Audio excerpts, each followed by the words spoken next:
नमस्कार दोस्तों, स्वागत है gk.com में। तो आज की इस वीडियो में साइंस का सबसे महत्वपूर्ण टॉपिक पीएच वैल्यू यानी पीएच मान से जितने भी महत्वपूर्ण प्रश्न बनने वाले हैं सारे इस वीडियो में कवर किए हैं। तो चलिए प्रश्न पर बढ़ने से पहले कुछ इंपॉर्टेंट पॉइंट को डिस्कस कर लेते हैं। पीएच की बात करें तो पोटेंशियल ऑफ हाइड्रोजन इसका फुल फॉर्म होता है, यानी हाइड्रोजन की शक्ति। पीएच का पूरा मतलब पावर ऑफ हाइड्रोजन यानी हाइड्रोजन की शक्ति होता है। हाइड्रोजन के अणु किसी भी चीज की उसकी अम्लीयता और क्षारीय प्रवृत्ति तय करते हैं। चलिए और डिस्कशन कर लेते हैं इंपॉर्टेंट पॉइंट को। पॉइंट की बात करें नंबर 1 की, तो ताप बढ़ाने पर पीएच का मान घटता है। ये भी ध्यान में रखिएगा, यहाँ से भी क्वेश्चन बन सकते हैं। 4-5 पॉइंट हमने ले लिए हैं ताकि आपके आने वाले एग्जाम के लिए हेल्प हो सके। तो पीएच मान की बात करें तो 0 से 14 के बीच में पीएच स्केल का रेंज होता है। और तीसरे नंबर पॉइंट की बात करें तो जिन विलयनों का पीएच मान 7 से कम होता है उसे अम्लीय कहते हैं। ये भी ध्यान में रखिएगा, 7 से कम को अम्लीय कहते हैं, और जिन विलयनों का पीएच मान 7 से अधिक होता है उसे हम क्षारीय कहते हैं। और जो 7 के बराबर होता है यानी 7 पर होता है उसको हम उदासीन कहते हैं। ये महत्वपूर्ण पॉइंट है। और बात करें पीएच स्केल की खोज तो सोरेनसन ने की थी, ये भी ध्यान में रखिएगा। चलिए फटाफट अब क्वेश्चन डिस्कस कर लेते हैं। क्वेश्चन पर बढ़ने से पहले हम आपको बता दें कि इस वीडियो में हमने टोटल 41 प्रश्न लिए हैं। तो आप बताइएगा कि 40 आउट ऑफ 41 में आप कितना स्कोर कर पाए, ताकि आपका रिवीजन भी हो सके। इससे कमेंट में जरूर लिखिएगा, 1 का जैसे हो जाएगा सी बी जो भी हो आंसर लिखते चलिएगा, क्योंकि आपका रिवीजन बहुत जरूरी है एग्जाम के लिए। खैर बढ़ते हैं पहले प्रश्न की। पहला प्रश्न है हमारा, अम्लीय वर्षा का पीएच वैल्यू यानी पीएच मान होता है। तो इसका आंसर हो जाएगा आपका ऑप्शन नंबर सी। ध्यान में रखिएगा, अम्लीय वर्षा जो वर्षा होती है उसका पीएच मान 5 होता है, ध्यान में रखिएगा। बढ़ते हैं अगले प्रश्न की ओर। अगला प्रश्न है हमारा, मनुष्य के आंसू का पीएच मान कितना होता है। तो इसका आंसर हो जाएगा आपका ऑप्शन नंबर ए 7.4। ध्यान रखिएगा, मनुष्य के आंसू का पीएच मान 7.4 होता है। बढ़ते हैं अगले प्रश्न की ओर। अगला प्रश्न है हमारा, घरेलू अमोनिया का पीएच मान कितना होता है। तो इसका आंसर हो जाएगा आपका ऑप्शन नंबर सी 11.6। 11.6 घरेलू अमोनिया का पीएच मान होता है। आपके एग्जाम में बन सकते हैं। सारे क्वेश्चन हम जितने एग्जाम में आए हैं वहां से उठाए हैं, और जो आने आ सकते हैं वो भी प्रश्न इसमें रखते हैं। इसके 41 प्रश्न आप कर लीजिएगा, उसके बाद आपको कोई भी वीडियो या कहीं से पढ़ने की जरूरत नहीं है, क्योंकि यहाँ से ही क्वेश्चन बनेंगे।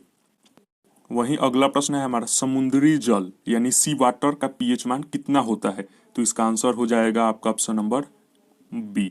ध्यान में रखिएगा, समुद्री जल का पीएच मान 8.5 होता है। ध्यान में रखिएगा, यहाँ से क्वेश्चन बन सकते हैं। इसको खारा पानी भी कहा जाता है, ये भी ध्यान में रखिएगा, नमकीन पानी होता है समुद्र का।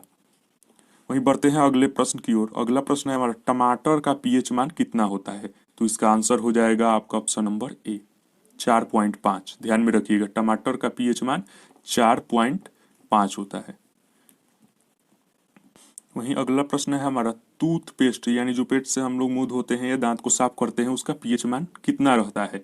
तो इसका आंसर हो जाएगा आपका ऑप्शन नंबर बी 8। ध्यान में रखिएगा, जो हम ब्रश से टूथपेस्ट का यूज करते हैं उसका पीएच मान 8 होता है। ध्यान में रखिएगा, क्वेश्चन बन सकते हैं आपके एग्जाम में। यानी ये क्षारीय होता है, 7 से ऊपर जिसका भी होता है वो क्षारीय होता है, और 7 होता है उसको उदासीन कहते हैं, और 7 से नीचे वाले को अम्लीय कहते हैं। अम्ल को हिंदी में एसिड कहते हैं, और क्षार को अंग्रेजी में बेस कहते हैं। ये ध्यान में रखिएगा। बढ़ते हैं अगले प्रश्न की ओर। अगला प्रश्न है हमारा, आमाशय रस का पीएच मान कितना होता है। तो इसका आंसर हो जाएगा आपका ऑप्शन नंबर बी 1.4। ध्यान में रखिएगा, यानी आमाशय रस यानी पेट में जो हाइड्रोक्लोरिक अम्ल या जो भी बनता है हमारे खाने को भोज्य पदार्थ को पचाने के लिए, तो 1.4 होता है, क्योंकि अम्ल होगा तभी भोज्य पदार्थ को पचाएगा, इसलिए आमाशय रस का 1.4 होता है पीएच वैल्यू। ध्यान में रखिएगा, बन सकते हैं आपके एग्जाम में। सारे क्वेश्चन इंपॉर्टेंट है, इससे बाहर कुछ आने वाला तो है नहीं। खैर देखिए अगला प्रश्न। अगला प्रश्न है हमारा, सोडियम हाइड्रोक्साइड जिसे हम डाइल्यूट भी कहते हैं, इसका पीएच मान कितना होता है। तो इसका आंसर हो जाएगा आपका ऑप्शन नंबर सी। ध्यान में रखिएगा 13। डाइल्यूट यानी सोडियम हाइड्रोक्साइड का पीएच मान 13 होता है। ध्यान में रखिएगा। आगे बढ़ने से पहले बता दें, अगर आप चैनल पर पहली बार आए तो चैनल को सब्सक्राइब कर लीजिएगा, ताकि आने वाले नए वीडियो का नोटिफिकेशन आपको सबसे पहले मिल सके। और चैनल को सब्सक्राइब करने के लिए आपको जो रेड बटन से सब्सक्राइब लिखा होगा उस पर क्लिक कीजिएगा और नोटिफिकेशन बेल को भी ऑन कर दीजिएगा, ताकि जो भी एग्जाम से रिलेटेड हम वीडियो अपलोड करेंगे तो आपको सबसे पहले मिल सकेगी। खैर बढ़ते हैं अगले प्रश्न की ओर। सल्फ्यूरिक अम्ल H2SO4 का पीएच मान कितना होता है?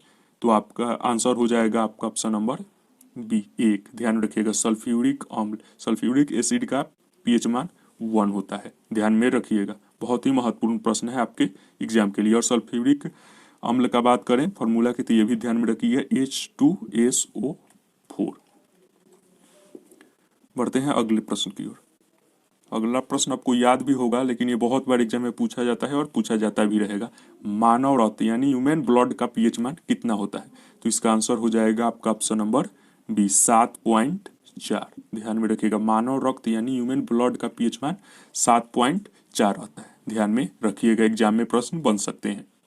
अगला प्रश्न है हमारा, सामान्य वर्षा यानी जनरल रेन, जो जनरल रेन होता है वर्षा होती है, उसका पीएच मान कितना होता है? तो इसका आंसर हो जाएगा आपका ऑप्शन नंबर बी 5.6 से लेकर 6 के बीच में सामान्य वर्षा का पीएच मान होता है, जो कि वर्षा होती है, ये भी ध्यान में रखिएगा। बढ़ते हैं अगले प्रश्न की ओर। अगला प्रश्न भी बहुत महत्वपूर्ण है। लाल रंग का पीएच मान क्या होता है? तो इसका भी आंसर हो जाएगा आपका ऑप्शन नंबर बी, ध्यान में रखिएगा 1। लाल रंग का पीएच मान 1 होता है। वीडियो को लाइक एंड शेयर जरूर कीजिएगा, और इस वीडियो का पीडीएफ फ्री में पाना चाहते हैं तो टेलीग्राम पर जुड़ जाइएगा, लिंक डिस्क्रिप्शन में दे देंगे। वहाँ पर क्यूज का भी आयोजन किया जाता है, आपको प्रश्न पूछा जाता है ताकि रिवीजन हो जाए, और इंपॉर्टेंट पॉइंट के बेसिस पर वहाँ पे क्यूज का आयोजन और पीडीएफ भी फ्री में दिया जाता है। खैर बढ़ते हैं अगले प्रश्न की ओर। सेव का पीएच मान कितना होता है? तो इसका आंसर हो जाएगा आपका ऑप्शन नंबर सी 3। ध्यान रखिएगा, सेव का यानी एप्पल का पीएच मान 3 होता है, याद रखिएगा। बढ़ते हैं अगले प्रश्न की ओर। अगला प्रश्न है हमारा, चाय पत्ती यानी चाय का पीएच मान कितना होता है? तो इसका आंसर हो जाएगा आपका ऑप्शन नंबर ए 5.5। ध्यान में रखिएगा, चाय का पीएच मान 5.5, ध्यान में रखिएगा। बढ़ते हैं अगले प्रश्न की ओर। अगला प्रश्न है हमारा, नमक का पीएच मान कितना होता है? तो इसका आंसर हो जाएगा आपका ऑप्शन नंबर डी। नमक को NaCl सोडियम क्लोराइड भी कहते हैं। सोडियम क्लोराइड का भी पीएच मान पूछेगा तो आप 7 बताइएगा, और नमक का भी पूछेगा तो 7 बताइएगा, और NaCl भी लिख देगा प्रश्न में तो उसका भी 7 होगा। ये तीनों प्रश्न बन सकते हैं आपके एग्जाम में, घुमाकर एग्जामिनर आपसे पुट कर सकता है, इसलिए देखिएगा। पढ़ते हैं अगले और इम्पोर्टेंट प्रश्न की ओर। अगला प्रश्न है हमारा, सिरके का पीएच मान होता है, सिरके का पीएच मान कितना होता है? तो इसका आंसर हो जाएगा आपका ऑप्शन नंबर सी 3। ध्यान में रखिएगा, सिरके का पीएच मान 3 होता है, ध्यान में रखिएगा। वीडियो को लाइक एंड शेयर जरूर कीजिएगा। अगला बहुत ही महत्वपूर्ण प्रश्न है हमारा 17वां नंबर, मानव लार भोजन के पहले यानी जब मनुष्य भोजन करने से पहले का पीएच मान उसके लार का कितना होता है? तो इसका आंसर हो जाएगा आपका ऑप्शन नंबर ए, ध्यान में रखिएगा 7.4। यानी भोजन करने से पहले मनुष्य का लार की 7.4 रहता है, ओवरऑल इतना ही रहता है। और अगले इसी से रिलेटेड है, भोजन करने के बाद कितना हो जाता है? प्रश्न है, मानव लार यानी भोजन करने के बाद मानव का लार कितना हो जाता है? तो इसका आंसर हो जाएगा आपका ऑप्शन नंबर सी, ध्यान में रखिएगा 5.8।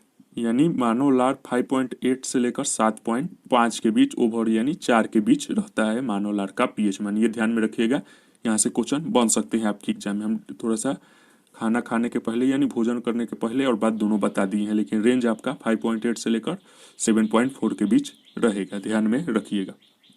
बढ़ते हैं अगले प्रश्न की ओर। अगला प्रश्न है हमारा, दूध यानी मिल्क का पीएच मान कितना होता है? तो इसका आंसर हो जाएगा 6.4। ध्यान में रखिएगा, दूध का पीएच मान 6.4 रहता है। बढ़ते हैं अगले प्रश्न की ओर। अगला प्रश्न है हमारा, लेमन यानी नींबू का पीएच मान कितना होता है? तो इसका आंसर हो जाएगा 2.4, यानी ऑप्शन नंबर बी, ध्यान में रखिएगा 2.4 नींबू यानी लेमन का पीएच मान होता है, ध्यान में रखिएगा। यहाँ से क्वेश्चन बन सकते हैं। बढ़ते हैं अगले और इम्पोर्टेंट प्रश्न की ओर। अगला हमारा है, अचार का पीएच मान क्या होता है? तो इसका आंसर हो जाएगा आपका ऑप्शन नंबर सी, ध्यान में रखिएगा। 3.5 से लेकर 3.9 के बीच में, यानी ये भी अम्लीय रहता है। बढ़ते हैं अगले प्रश्न की ओर। अगला बहुत इंपॉर्टेंट प्रश्न है, मानव मूत्र का पीएच मान कितना होता है? आपके ऑप्शन इस प्रकार हैं, तो इसका आंसर हो जाएगा आपका ऑप्शन नंबर बी, 4.8 से 8.4 के बीच, यानी इतना से इतना के मानव मूत्र का पीएच मान होता है। यानी ये अम्लीय भी कुछ का होता है और कुछ का क्षारीय भी होता है, ये भी ध्यान रखिएगा। हम आपको पहले ही बता चुके हैं कि जो स्केल होता है वहाँ पे ये 7 ये उदासीन रहता है, इससे पहले इधर वाला अम्लीय होता है 0 तक, इधर से 14 तक क्षारीय होता है। इसको क्षार को बेस कहते हैं इंग्लिश में, और इसको एसिड कहते हैं, ये भी ध्यान में रखिएगा। खैर बढ़ते हैं अगले प्रश्न की ओर। अगला प्रश्न है हमारा, बैटरी अम्ल का पीएच मान कितना होता है? तो इसका आंसर हो जाएगा आपका ऑप्शन नंबर सी, 1, ध्यान में रखिएगा। बैटरी अम्ल का पीएच मान 1 होता है। बढ़ते हैं अगले प्रश्न की ओर। अगला प्रश्न है हमारा, उदासीन घोल का पीएच मान कितना होता है? तो आपको पहले ही बता दिए हैं कि इसका आंसर 7 होगा। उदासीन का पीएच मान 7 होता है। बढ़ते हैं अगले प्रश्न की ओर।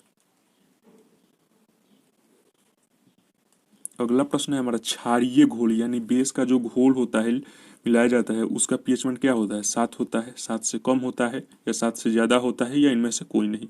तो इसका आंसर हो जाएगा आपका ऑप्शन नंबर सी, 7 से ज्यादा। यानी बोले हैं पीएच स्केल के बाद 7 से ज्यादा क्षारीय यानी बेस हो जाता है। ध्यान में रखिएगा, ऐसे भी क्वेश्चन पुट कर सकता है एग्जामिनर आपके एग्जाम में।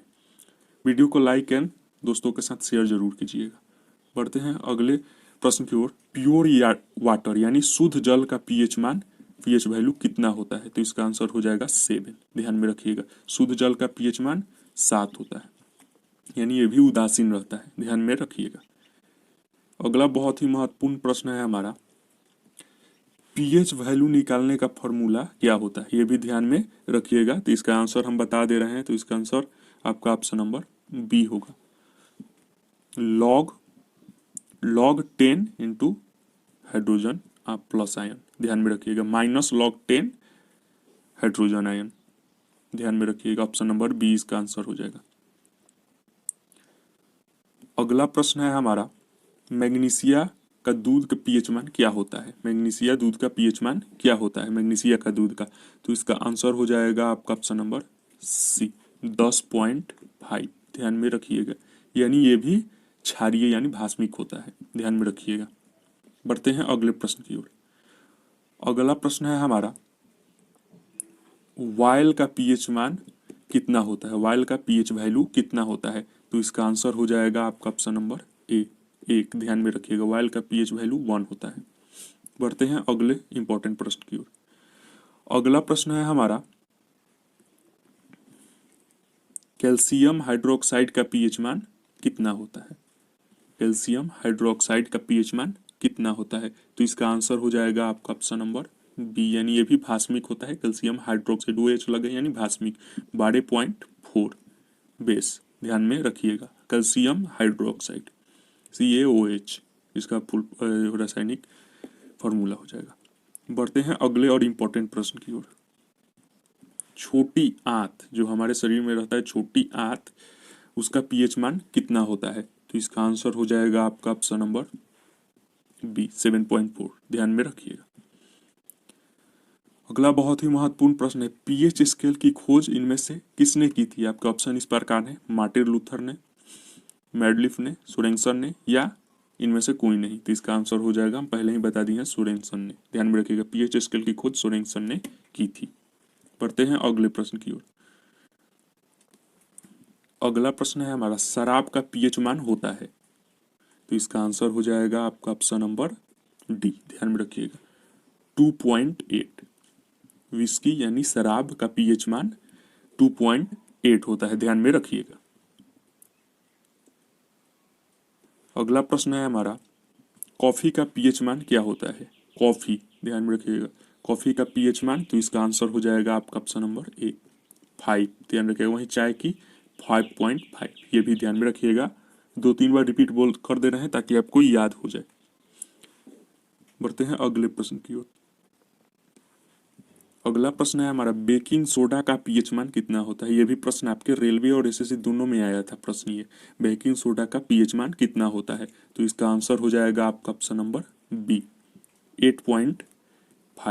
8.5 हो जाएगा इसका पीएच मान, ध्यान में रखिएगा बेकिंग सोडा का पीएच मान। बढ़ते हैं अगले प्रश्न की ओर। अगला प्रश्न है हमारा, हाइड्रोक्लोरिक अम्ल जो कि हमारे पेट में भी पाया जाता है थोड़ी मात्रा में, उसका पीएच मान कितना होता है। तो इसका आंसर हो जाएगा आपका ऑप्शन नंबर ए, यानी 1। हाइड्रोक्लोरिक अम्ल का भी पीएच मान 1 होता है।